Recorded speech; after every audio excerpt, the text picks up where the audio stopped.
After the death of Nur ad-Din in 1174, the political landscape of the Middle East shifted dramatically. His former lieutenant, Saladin Yusuf ibn Ayyub, known in the West as Saladin, rose swiftly to prominence. From his power base in Egypt, he began the arduous process of unifying the fractured Muslim world. Syria and Egypt had long been divided among rival dynasties, but Saladin understood that only through unity could the Muslims hope to defeat the Crusader states that had taken root in the Levant. His ambition was clear and unwavering: to reclaim Jerusalem, the holy city of Islam, Christianity, and Judaism. Meanwhile, the Crusader Kingdom of Jerusalem was in decline. Decades of internal quarrels, fragile successions, and the corrosive rivalries of its nobility had weakened it from within.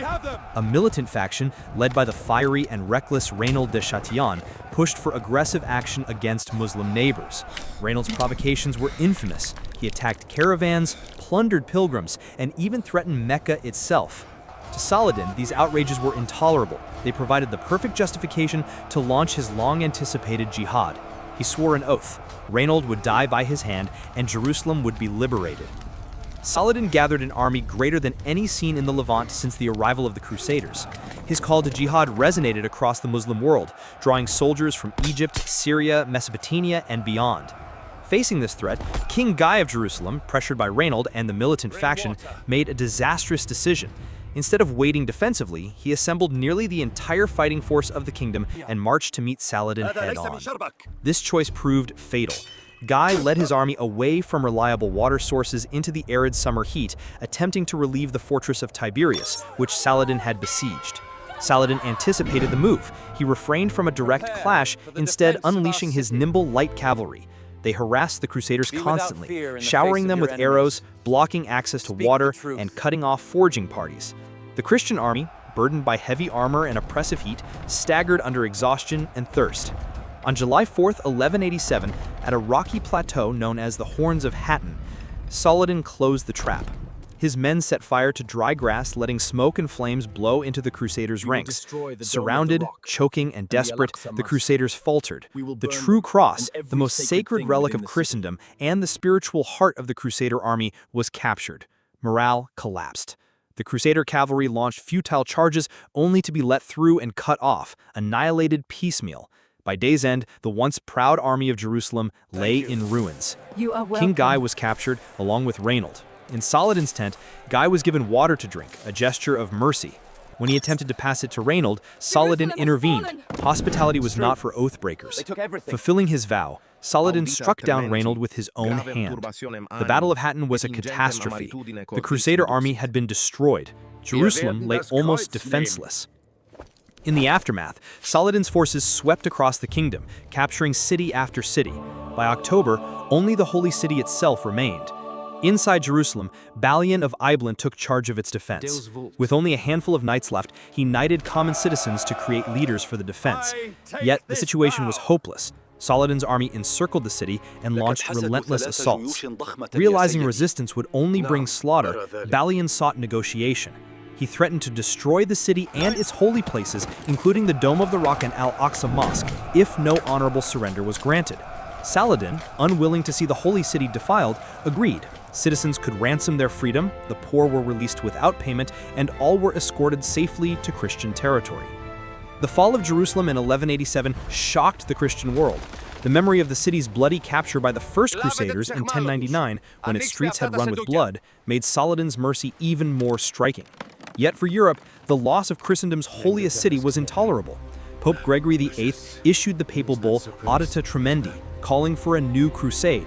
3 of Europe's mightiest monarchs responded: Emperor Frederick Barbarossa of the Holy Roman Empire, Philip II of France, and Richard I of England, Richard the Lionheart. The Third Crusade would be remembered as the Crusade of Kings. Tragedy struck early. Frederick Barbarossa drowned while crossing a river in Asia Minor in 1090. His death shattered the morale of the massive German army, which dissolved before reaching the Holy Land. The burden now rested on Richard and Philip.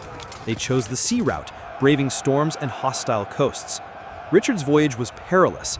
A tempest scattered his fleet, wrecking several ships on Cyprus. The island's ruler, Isaac Komnenos, foolishly seized survivors and plundered treasure. Enraged, Richard retaliated.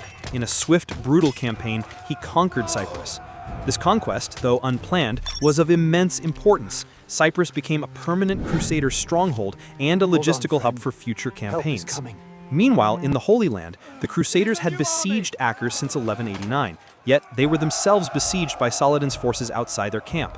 Hunger and disease decimated them. In April 1191, Philip arrived with reinforcements. In June, Richard landed, bringing fresh energy and unmatched prestige. His presence electrified the Crusader ranks. Under his command, new siege engines battered Acre's walls. After nearly 2 years of suffering, the garrison surrendered on July 12, 1191. Acre fell to the Crusaders. Tensions soon arose between Richard and Philip. Rivalry, illness, and political ambitions led Philip to return to France, leaving Richard as sole commander. He now marched south, determined to secure the coastal road. Saladin harassed him constantly, but Richard organized his army into a mobile fortress. Infantry shielded the flanks, cavalry held in reserve, archers exchanged volleys with enemy horsemen. On September 7, 1191, near Arsuf, Saladin launched a massive assault.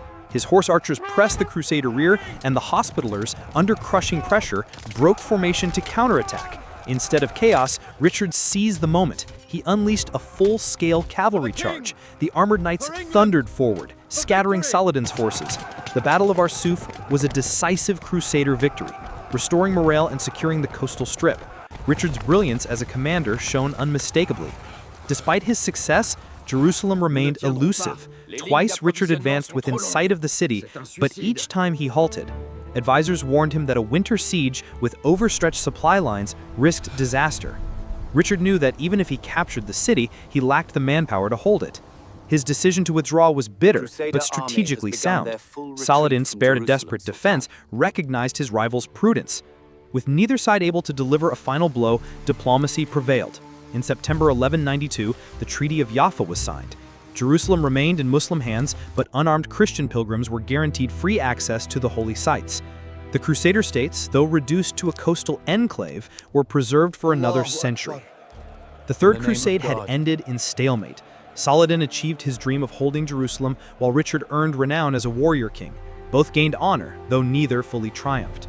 The campaign revealed a new reality. Power no longer lay solely in armored knights, but in naval supremacy, finance, and logistics. Italian city-states like Venice, Pisa, and Genoa, who supplied ships and funding, emerged as the true powers behind the Crusades. Religious zeal remained, but political ambition and economic interest now guided the course of holy war. These shifting currents foreshadowed future crusades, some of which would tragically deviate from their sacred purpose. For now, Saladin and Richard stood as giants of their age, adversaries who fought with steel yet earned respect even from their enemies.